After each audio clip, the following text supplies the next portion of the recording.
متاسفانه روزهای آخر صف زنهای بلاگر زیاد شده ایستاده است. نوارهایی نشر میکنند که در آن نه فایده دینی است نه دنیوی، بلکه تنها به گپ گرفتن مردم است و خلاص.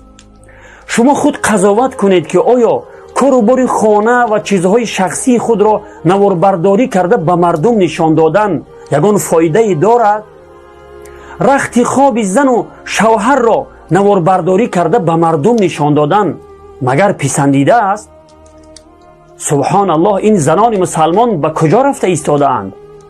کامera در دست هر کاروبار شخصی خود را نواربرداری می کنند. انا حاضر من صبحانه می خورم، انا حاضر من به بیرون می روم، انا حاضر من پسرم را به باغچه می برم، انا حاضر ما به بازار کاروان می رویم گفته خود را نواربرداری می کنند.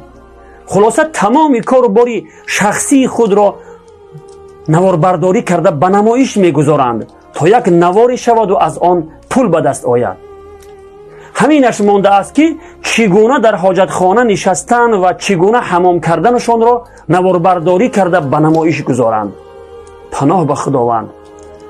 با لباسهای جذاب و به حجاب خود را به نمایش می گذارند که در نتیجه مردان بلهوس چشمچران برایشان در کامنتری ها سخنان فحش و شهوت انگیز می نویسند.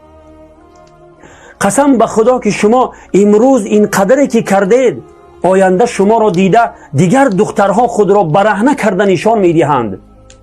چطوری که الکی بعضی دخترهای تاجیک چنین کرده ایستاده اند. ولی شما فراموش نکنید که به قدر گناهان آنها شما هم گناه می گیرید و در گناه آنها شما هم شریک می شوید. چون که سببگار آن همه بی‌حیایی ها شما بوده اید و شما این کار را آغاز کرده اید. از همه بدترش آن است که بعضی آنها قصه ها و سرگذشته های خودبافته و دروغین ثبت کردن نشر می کنند. به روسی گوییم پورنوراسکاز نقل می کنند. پناه به خداوند. برای جالب شدن این نوار، نام نوار را چنین می گذارند که از آن بوی فتنه می آید. بینگرید که چی می نویسند. دختر شب و روز در آغوشم بود، جورم بزنی گرفتش. شوهرم کلین خانه منو تجاوز کرد. رئیسم منو در 16 سالگی تجاوز کرد. العیاذ بالله.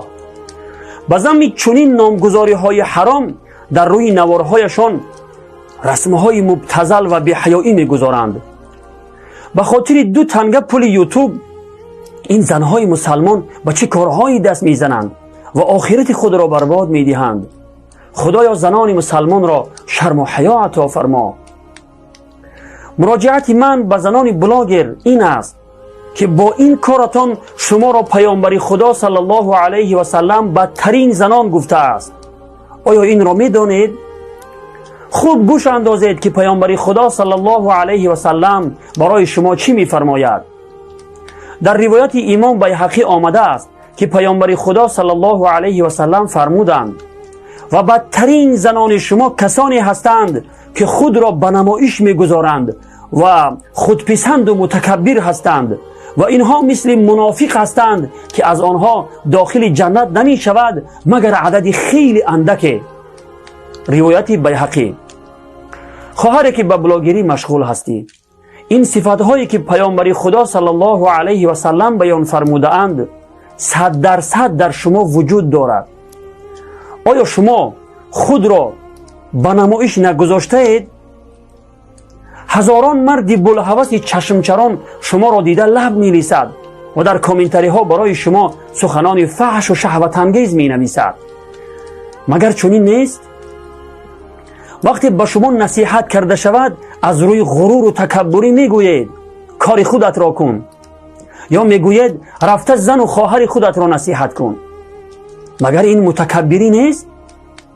از الله بترسید خواهران عزیز و پیش از انجام چنین کارهای ناروا خوب اندیشه کرده خود را سوال کنید که آیا خداوند و پیامبرش صلی الله علیه و سلم از این کار شما راضی هست یا نه؟ و السلام علیکم و رحمت الله و برکاته.